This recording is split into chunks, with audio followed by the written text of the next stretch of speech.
या I was telling, वो exactly same code रहता है, but the only difference is कि वो EXE फाइल में ना मशीन कोड में होता है, यानी ऐसे लैंग्वेज में होता है जो डायरेक्टली कंप्यूटर को समझे।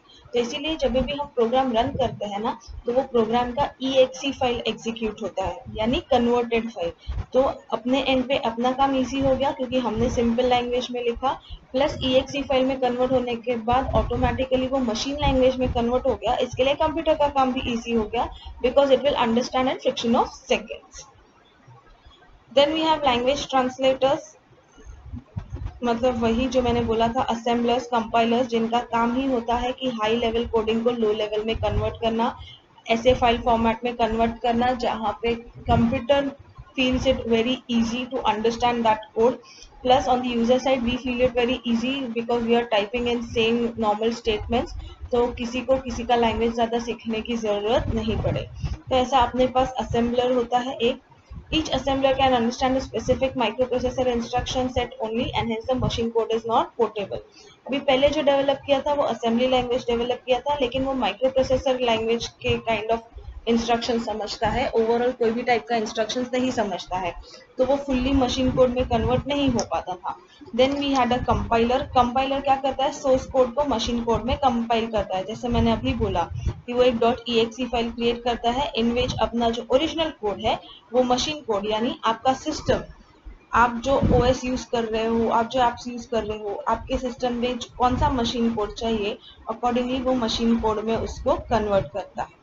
Nowadays we also have an interpreter. Interpreter क्या करता है, वो one line at a time convert करता है और कंप्यूटर को देता है। कंपाइलर क्या करता था, एक साथ पूरा फाइल कंपाइल करके दे देता था कन्वर्ट करके। इंटरप्रेटर क्या करता है, एक एक लाइन कन्वर्ट करके सिस्टम को पास करता है, makes it easy for execution. Run time, यानी जैसे आपने एग्जीक्यूशन स्टार्ट किया, पहला लाइन पढ़ा, इसको कन्वर्ट करके भेजा, सो कंप्यूटर अंडरस्टैंड्स ओके ये मुझे करना है। दूसरा लाइन पढ़ा, उसका कन्वर्जन भेजा, तो ऐसा लाइन बाय लाइन कन्वर्जन करके देता है, तो कंप्यूटर को भी इजी होता है और लेसर टाइम में एग्जीक्यूशन पॉसिबल होता है।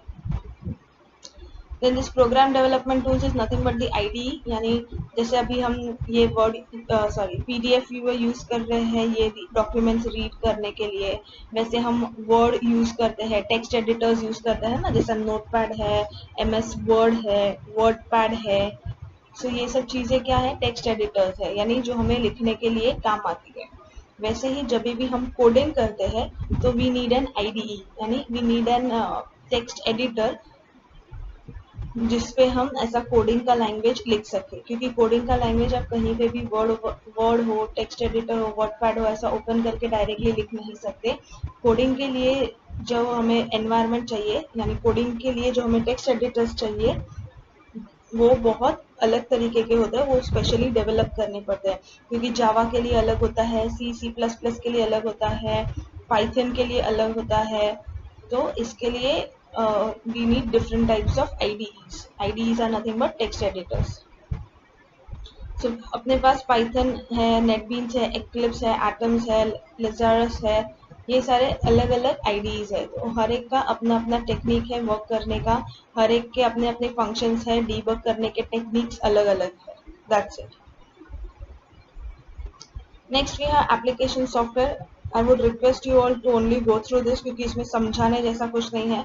एप्लीकेशन सॉफ्टवेयर मतलब वही अपना मोजिला फायरफॉक्स हो, वर्ड्स हो, माइक्रोसॉफ्ट ऑफिस हो, तो कौन से एप्लीकेशन सब कब कैसे कहाँ यूज करते हैं, इसमें से जनरल पर्पस कौन से है, कस्टमाइज कौन से है।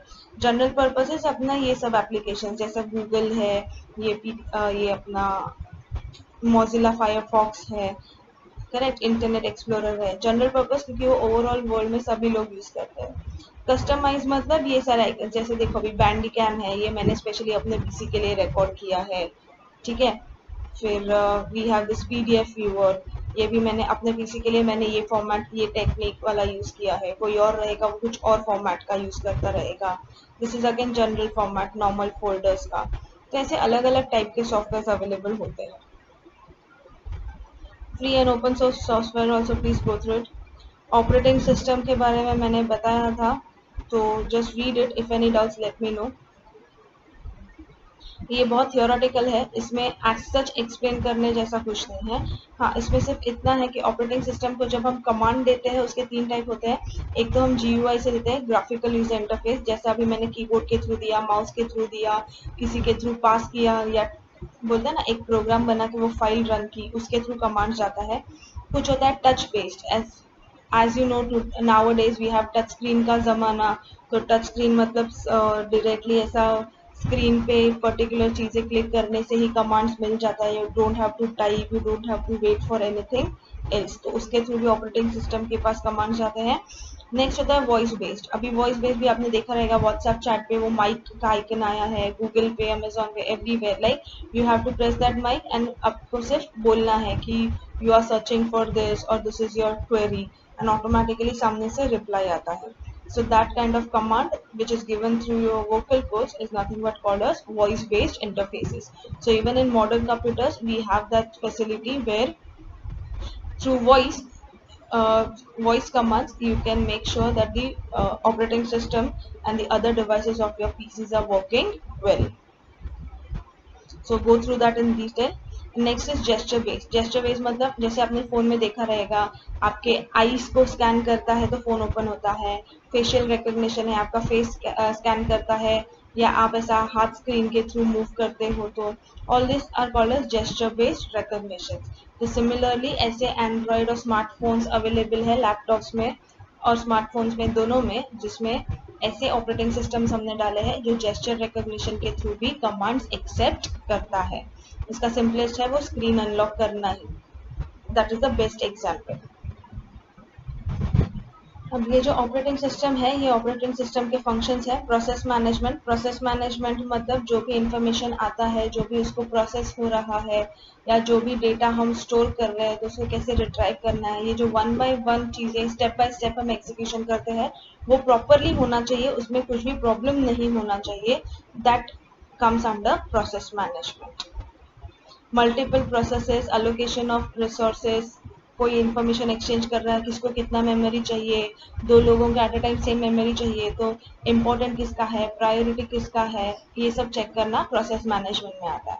Next is memory management. As I said, memory management मतलब कितना मेमोरी अवेलेबल है, उसके ऊपर अपने पास कितना डेटा अवेलेबल है, कौन सा डेटा नेसेसरी है, कौन सा नेसेसरी नहीं है, जो नेसेसरी नहीं है उसको डिलीट करो, उसके जगह पे जो इम्पोर्टेंट डेटा है वो पहले प्लेस करो, और प्लेस करो तो ऐसे करो कि you remember where it is, and in the sense कि you are able to access it very easily.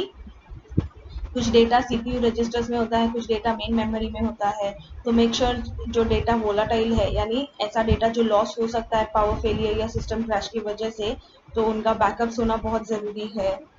तो मेमोरी कैसे ऐसे कैसे डिज़ाइन करें जहाँ पे सारा डेटा स्टोर हो, प्लस वो डेटा ढूंढने में भी टाइम ना लगे, और वो क्विकली एक्सेसिबल हो, और यूज़र को ज़्यादा वेट भी ना करना पड़े। All this thing comes in memory management. Similarly we have file management, की फाइल हमने प्रॉपर ड्राइव्स जो अपने पास अवेलेबल होता है, सी ड्राइव, डी ड्राइव, उसके अंदर फोल्डर्स, उसका एक पाथ, वो पाथ का लोकेशंस, ये सब जो मैनेज करता है या ये सब जो स्टोर करता है। जैसा कभी कभी आप देखो यहाँ पे विंडोज क्लिक करके सीधा सर्च में फाइल का नाम डालते हो, तो फाइल का नाम कंप्यूटर को कैसे पता चलता है, क्योंकि जब आप स्टोर करते हो तो जो भी वो फाइल का पाथ हम लोग दिखता है ना, वो पाथ ऑटोमेटिकली मेमोरी में स्टोर हो जाता है, because of which the system comes to know that which file you are looking for। तो ये सब चीजें फाइल मैनेजमेंट में आता है। And last is nothing but the device management. Device management मतलब ये जो डिफरेंट आईओ डिवाइसेस है, इनपुट आउटपुट डिवाइसेस, तो मैंने जो इनपुट दिया है करेक्टली आउटपुट आना चाहिए, जो इन्फॉर्मेशन मैंने टाइप की है उसी के रिलेटेड इन्फॉर्मेशन आना चाहिए, फिर वो चाहे प्रिंट आउट पे आए, मॉनिटर्स पे आए, कैसे भी आए। तो ये जो डिवाइसेस है, इनपुट आउटपुट डिवाइसेस, उनका आपस में कंपैटिबिलिटी होना, कनेक्शन होना बहुत ज़रूरी है। ऐसा नहीं कि सिस्टम में फॉल्ट और मैंने डाला कुछ है, for example if I am performing A plus B, तो आंसर मुझे ए प्लस बी का ही आना चाहिए। अगर 2+4 किया है तो answer should be 6, it should not be like answer 2+4 की जगह पे 2-4 नहीं होना चाहिए ऐसे। तो ये सारे डिवाइसेस को जो चेक करके प्रॉपर्ली लगता है कि सारा फाइल सिक्योर्ड है कि नहीं, सारे डिवाइसेस सिक्योर्ड है या नहीं, सारे डिवाइसेस को प्रॉपर एक्सेस है कि नहीं, प्रिविलेज रखा है कि नहीं। एज आई मेंशन बिफोर कि हर एक को प्रिविलेजेस नहीं होता, दूसरे के कंप्यूटर में जाके आप हर चीज़ एक्सेस नहीं कर सकते वैसे। तो ये सब आता है डिवाइस मैनेजमेंट के under. So this was all about this chapter, it is completed. तो ये चैप्टर के नीचे के जितने भी रिमेनिंग क्वेश्चंस हैं जो हमने नहीं किए हैं उसका आप प्रॉपरली नोट्स